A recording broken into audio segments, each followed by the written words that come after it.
Feeling like a shark in a shrimp tank. Big fish, small pond in the shrimp tank. Hello, and welcome to the video wrap-up show for the Shrimp Tank podcast in Seattle.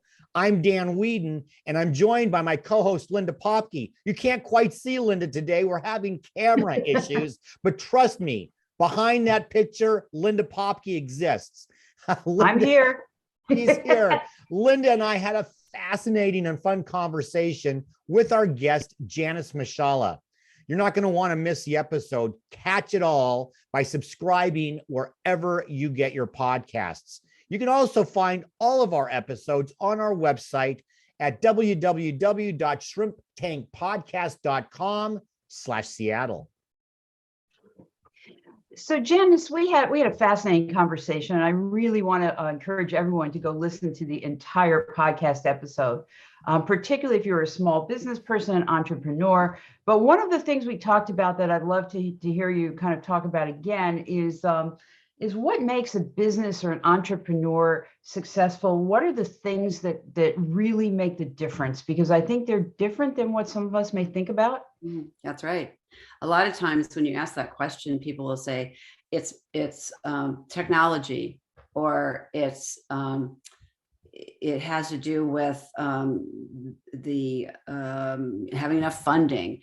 But in fact, there's been some research on this, and if anybody hasn't seen it, there's a TED Talk or a YouTube video by a guy by the name of Bill Gross, and he analyzed all the factors that went into all of the companies that he funded, and he was the first accelerator incubator called Idea Lab, and he looked at every factor, and the one that blew every factor away, bar none, was market timing.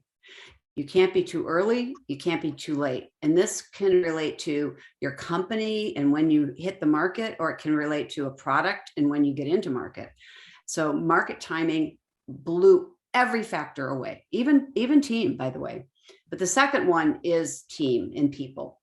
And typically it's things like the team isn't getting along, the CEO isn't scaling. And by that, I mean that the CEO isn't learning how to be a real CEO. They are basically they may have come out of engineering and they're still acting like they're the head of engineering, or they are allowing themselves to defer to whatever that discipline is that they originally came from, or they're micromanaging, or they don't allow whoever that domain expert is. They hire a CMO and they don't let that CMO actually do their job. They're overseeing that person and be micromanaging them. So it really is about scaling as people and being the kind of people who need to grow and develop as the company grows and develops. So that's what I mean by team. Excellent. Well, I enjoyed the entire podcast. And yet my favorite part, or maybe what resonated most with me, was our conversation on mental fitness. I've often talked about my own mental frailties, but I think we all have to deal with mental fitness. And it's really important when it comes to being, whether you're an entrepreneur or you're a C-suite executive. Can you share your thoughts on mental fitness? Sure. In fact, Dan, you told me that you actually are a golf coach, and yeah. Sports coaches know this very, very well because it's the head game of what makes for a great athlete versus a good athlete.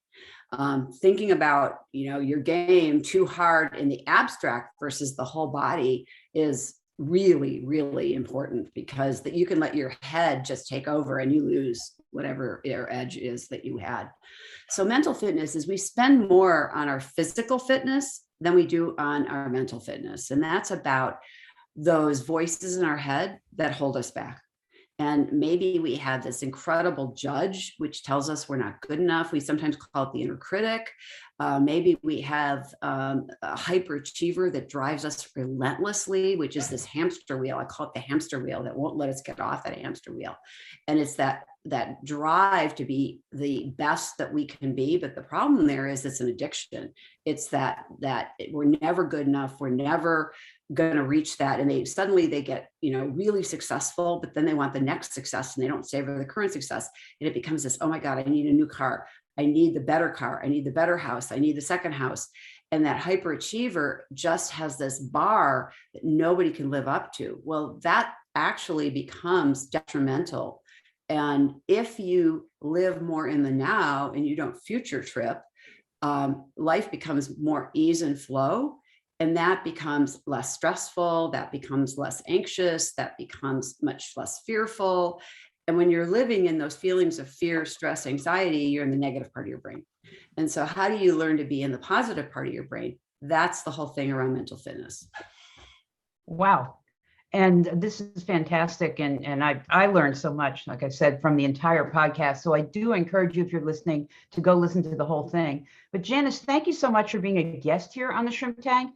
And for listeners who want to get in touch with you or learn more about you and your company, where do they go? Really simple. My name is Janis Machala, and my website is janismachala.com. And my email is janis@janismachala.com. All right. Very simple. And for all of you, make sure you check out all of our replays on shrimptankpodcast.com/Seattle and wherever you get your podcast, iHeart, Apple, Google, Spotify, Stitcher, SoundCloud, because damn, we are, of course, ubiquitous. ubiquitous. And you can follow our show's social media pages on YouTube, Facebook, and Instagram. Janis, many thanks to you. I had a great time talking. Linda, thanks to you behind the curtain, so to speak. Everyone, please join us every week on our Facebook page. We live stream at 12 p.m. Pacific. So please join us there and follow us. Our next show will be on May 11th. Our guest will be Jeff Levy, and our newest co-host is Craig Swanson. So please check us out. Everybody, until we see you again, please be healthy, be prosperous, and of course, have fun and be mentally fit. Because for right now, the shrimp is back in the tank. So long. I've been feeling like a shark in a shrimp tank. Big fish, small pond in the shrimp tank.